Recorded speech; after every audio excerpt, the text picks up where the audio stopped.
आशीष मिश्र केंद्रीय गृह राज्य मंत्री अजय मिश्र के बेटे हैं। पुलिस ने आशीष मिश्र से करीब 8 घंटे पूछताछ की और 40 सवाल पूछे। लेकिन बड़ा सवाल यह है कि आखिर घटना के बाद आशीष 5 दिन तक कहां थे। जवाब इस रिपोर्ट में जानिए।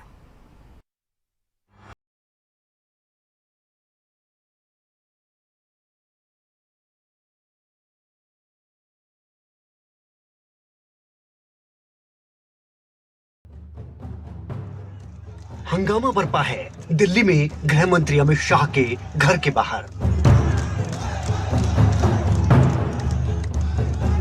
कांग्रेस कार्यकर्ताओं ने न सिर्फ प्रदर्शन किया बल्कि इस दौरान युवा कांग्रेस कार्यकर्ता उग्र भी हो गए।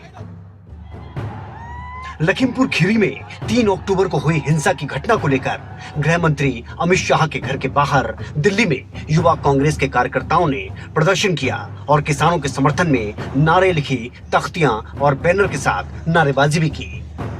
एक तरफ लखीमपुर खीरी क्राइम ब्रांच में आशीष मिश्र से पूछताछ हुई तो दूसरी तरफ लखीमपुर में केंद्रीय गृह राज्य मंत्री के दफ्तर के बाहर बीजेपी कार्यकर्ता जुट गए। लखीमपुर की घटना के 5 दिन बीत जाने के बाद आशीष मिश्र यूपी पुलिस के सामने पेश हुए। सवाल यह है कि अगर यहां आम आदमी होता तो भी गंभीर मामले में इतना इंतजार पुलिस करती। लखीमपुर हिंसा मामले में आशीष मिश्र आरोपी है। क्राइम ब्रांच के समक्ष पेश होने के लिए लखीमपुर पुलिस ने पहले 7 अक्टूबर को नोटिस आशीष मिश्र के दोनों घरों पर चिपकाया था, लेकिन आशीष मिश्र 8 अक्टूबर को क्राइम ब्रांच के दफ्तर नहीं पहुंचे, जिसके बाद पुलिस ने एक बार फिर एक और नोटिस चिपकाया और आशीष मिश्र को 9 अक्टूबर को क्राइम ब्रांच दफ्तर में पेश होने का समय दिया। समाजवादी पार्टी के राष्ट्रीय अध्यक्ष अखिलेश यादव ने सरकार पर हमला बोला। अखिलेश यादव ने यूपी में जंगल राज का आरोप लगाकर यूपी सरकार को घेरे में लिया और कहा कि लखीमपुर खीरी हिंसा केस में पुलिस आरोपी को समन नहीं बल्कि गुलदस्ता दे रही है। गृह राज्य मंत्री अपना इस्तीफा दें। जो वीडियोस आए हैं, जो मौके पे जिन लोगों ने देखा है, जो वहां पर और प्रशासन के लोग हैं, सबने देखा है कि गाड़ियां किसकी हैं, गाड़ी कौन चला रहा था, कौन बैठा हुआ था। ये देरी इसीलिए है कि जिससे न्याय न मिल पाए।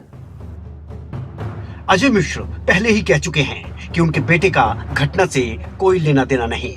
आशीष मिश्र की गिरफ्तारी को लेकर विपक्षी दलों का कहना है कि कहीं न कहीं उस शख्स को बचाने की कोशिश की जा रही है। सवाल यह है कि जब कोई आम आदमी 302 के आरोप का सामना करता है तो उसकी गिरफ्तारी पुलिस तुरंत करती है, लेकिन इस केस में पुलिस को आशीष मिश्रा को सामने लाने में ही 5 दिन लग गए और यूपी पुलिस इन 5 दिनों में सिर्फ नोटिस लेकर घूमती रही। सुप्रीम कोर्ट अपनी कड़ी टिप्पणी इस केस पर पहले ही कर चुका है। सुप्रीम कोर्ट ने पूछा कि 302 के आरोपी के साथ इस तरह का व्यवहार क्या उचित है। यूपी में कुछ महीनों बाद ही चुनाव हैं और चुनाव से पहले विपक्ष को एक बड़ा मुद्दा हाथ लग गया है। जाहिर सी बात है कि विपक्ष इस मुद्दे को इतनी जल्दी सुलझने नहीं देगा और उस पर बयानबाजी कर राजनीति को गरमाता रहेगा।